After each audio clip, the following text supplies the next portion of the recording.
দেশি মোরগের মাংস একবার আমার মতো করে রান্না করে খেয়ে দেখবে, ভীষণই টেস্টি হয়, ভীষণ সুস্বাদু হয়। তো হ্যালো এভরিওয়ান, আসসালামু আলাইকুম। তো আজকে আমি রান্না করে দেখাবো তোমাদেরকে দেশি মোরগের মাংস। তো আজকে আমি পুরো রেসিপিটা দেখাবো, অবশ্যই দেখতে থাকো।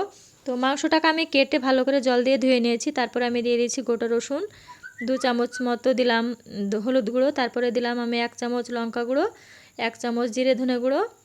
আর এবার আমি দিয়ে দিচ্ছি 4টে মিডিয়াম সাইজের পেঁয়াজকে আমি এভাবে সরু সরু করে কেটে নিয়েছি। এবার আমি দিয়ে দিলাম গোটা জিরে আর আদাকে আমি ভালোভাবে বেটে নিয়েছি। আর এরপর আমি দিয়ে দিলাম 100 গ্রাম সরিষার তেল, মানে আমাদের বাড়ির খাঁটি সরিষার তেল।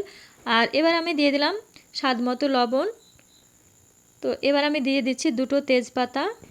এবার আমি দিয়ে দেব 5টা মতো কাঁচা লঙ্কা। তো কাঁচা লঙ্কাটা মাংসতে দিলে কিন্তু সুন্দর একটা স্মেল বের হয়, খেতেও ভীষণ ভালো লাগে। তো এবার আমি হাত দিয়ে ভালো করে এভাবে মেখে নেব। আর যতটা পারবে একটু ভালো করে মাখানোর চেষ্টা করবে সময় নিয়ে।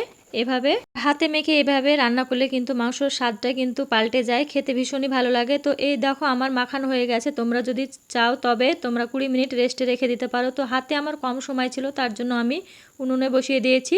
তো এই দেখো আমি উনুনে বসিয়ে দিয়েছি। এবার একটু আমি নাড়াচাড়া করে নিচ্ছি এভাবে। আর এভাবে করে আমি 15 মিনিট কষিয়ে নেব।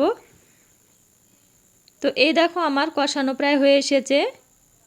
আর মাংসর কালারটাও দেখো কতটা সুন্দর হয়েছে, দেখতে ভীষণই সুন্দর লাগছে দেখতে। এখানে দেখো আমার মাংসটা কষানো কমপ্লিট হয়ে গেছে। এবার আমি দিয়ে দিলাম গরম পানি। তো অবশ্যই তোমরা মনে করে এখানে গরম পানি ব্যবহার করবে। গরম পানি ব্যবহার করলে মাংসর কিন্তু স্বাদটাই পাল্টে যায়। তো এবার আমি দিয়ে দিলাম এতে লবঙ্গ, দারুচিনি আর এলাচকে আমি বেটে রেখেছিলাম শিলনোড়াতে, তো সেটা আমি দিয়ে দিলাম। আজকে আমি দেশি মোরগের মাংসটা একদম আমাদের গ্রাম্য পদ্ধতিতে রান্না করলাম। তো দেখো আমার রান্নাটা কমপ্লিট হয়ে গেছে। এই দেখো আর কালারটা কতটা সুন্দর হয়েছে। তোমরা অবশ্যই একদিন রান্না করে খেয়ে দেখবে। আর ভিডিওটি কেমন লাগলো কমেন্ট বক্সে কমেন্ট করুন।